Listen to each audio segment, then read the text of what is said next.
December 3 വിശുദ്ധ Francis Xavier.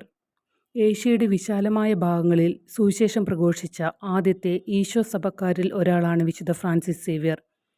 Francis Xavier 1506 സ്പെയിനിനും ഫ്രാൻസിനുമിടയിൽ വിഭജിച്ചിരുന്ന നവേരിയ രാജ്യത്തിലാണ് ജനിച്ചത്. അദ്ദേഹത്തിൻ്റെ അമ്മ ബഹുമാനപ്പെട്ട അവകാശിയായിരുന്നു. അച്ഛൻ ജോൺ മൂന്നാമൻ രാജാവിൻ്റെ ഉപദേശകനായിരുന്നു. അദ്ദേഹത്തിൻ്റെ സഹോദരങ്ങൾ സൈന്യത്തിൽ പ്രവേശിച്ചപ്പോൾ ഫ്രാൻസിസ് പാരീസിലെ ഒരു കോളേജിലേക്ക് ഭൗതികപാത പിന്തുടർന്നു. അവിടെ അദ്ദേഹം തത്വശാസ്ത്രം പഠിച്ചു. പിന്നീട് ബിരുദാനന്ത ബിരുദവും നേടി. പാരീസിൽ യുവാവ് തൻ്റെ ദീർഘകാല സുഹൃത്ത് പീറ്റർ ഫേബറിൻ്റെയും 1528 ബിരുദം പൂർത്തിയാക്കാൻ പാരീസിലെത്തിയ ഇഗ്നേഷ്യസ് ലയോള എന്ന മുതിർന്ന വിദ്യാർത്ഥിയുടെയും സഹായത്തോടെ തൻ്റെ വിധി കണ്ടെത്തി. സ്വന്തം ജീവിതം കൊണ്ട് ദൈവത്തെ മഹത്വപ്പെടുത്തുക. ആദ്യം വ്യക്തിപരമായ അഭിലാഷം ദൈവത്തിൻ്റെ വിളി ശ്രദ്ധിക്കുന്നതിൽ നിന്ന് ഫ്രാൻസിസിനെ തടഞ്ഞു. ഇഗ്നേഷ്യസിൻ്റെ എളിമയും കർക്കശവുമായ ജീവിതശൈലി അദ്ദേഹത്തെ ആകർഷിച്ചില്ല.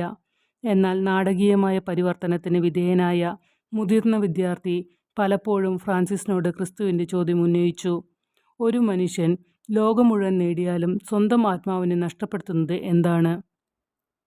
ക്രമേണ സ്വന്തം പദ്ധതികൾ ഉപേക്ഷിച്ച് ദൈവഹിതത്തിലേക്ക് മനസ്സ് തുറക്കാൻ ഇഗ്നേഷ്യസ് യുവാവിനെ ബോധ്യപ്പെടുത്തി. 1534 ഫ്രാൻസിസ് സേവ്യർ, പീറ്റർ ഫേബർ എന്നിവരും മറ്റ് 4 പുരുഷന്മാരും ഇഗ്നേഷ്യസിനോടൊപ്പം ചേർന്ന് ദാരിദ്ര്യം, പവിത്രത, മാർപ്പാപ്പയോടുള്ള വ്യക്തിപരമായ അനുസരണത്തിലൂടെ സുവിശേഷം പ്രചരിപ്പിക്കുന്നതിനുള്ള സമർപ്പണം എന്നിവ പ്രതിജ്ഞ ചെയ്തു. ഫ്രാൻസിസ് 1537 ഒരു പുരോഹിതനായി. 3 വർഷത്തിനു ശേഷം പോൾ മൂന്നാമൻ മാർപ്പാപ്പ ഇഗ്നേഷ്യസിനെയും അദ്ദേഹത്തിൻ്റെ കൂട്ടാളികളെയും ഒരു മതവിഭാഗമായ ജെസ്യൂട്ടായി സ്ഥിരീകരിച്ചു. ആ വർഷം പോർച്ചുഗൽ രാജാവ് ഇന്ത്യയിൽ പുതുതായി ഏറ്റെടുത്ത പ്രദേശങ്ങളിലേക്ക് മിഷണറിമാരെ അയക്കാൻ പോപ്പിനോട് ആവശ്യപ്പെട്ടു.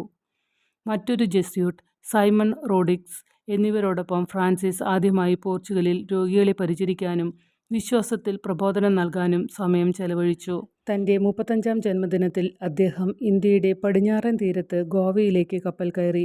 എന്നിരുന്നാലും പോർച്ചുഗീസ് കോളനിക്കാർ അവരുടെ മോശം പെരുമാറ്റത്തിലൂടെ സഭയ്ക്ക് അപമാനം വരുത്തുന്നത് അദ്ദേഹം അവിടെ കണ്ടെത്തി. ഈ സാഹചര്യം ജെസ്യൂട്ട് നടപടിയിലേക്ക് പ്രേരിപ്പിച്ചു. തടവുകാരെയും രോഗികളെയും സന്ദർശിച്ച് ദൈവത്തെക്കുറിച്ച് പഠിപ്പിച്ചു.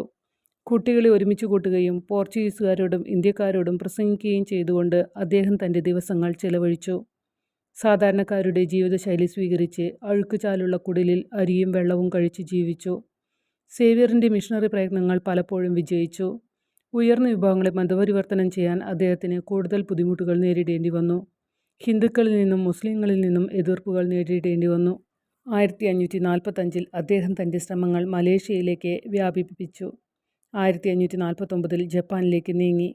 ജപ്പാനീസ് ഭാഷയിൽ പ്രാവീണ്യം നേടിയ ഫ്രാൻസിസ് ജപ്പാനീസ് കത്തോലിക്കരുടെ ആദ്യ തലമുറയെ ഉപദേശിച്ചു. ദൂരെയുള്ള ഈശോ സഭ കൊണ്ടുവന്ന വിശ്വാസം ഉപേക്ഷിക്കുന്നതിനു പകരം രക്തസാക്ഷിത്വം അനുഭവിക്കാൻ തയ്യാറാണെന്ന് പലരും പറഞ്ഞു. വിശുദ്ധ ഫ്രാൻസിസ് സേവ്യർ രോഗബാധിതനാകുകയും 1552 ഡിസംബർ 3 ചൈനയിലെ അതീവ സുരക്ഷയുള്ള രാജ്യത്തിലേക്ക് പ്രവേശിക്കാനുള്ള വഴി തേടുന്നതിനിടയിൽ മരിക്കുകയും ചെയ്തു.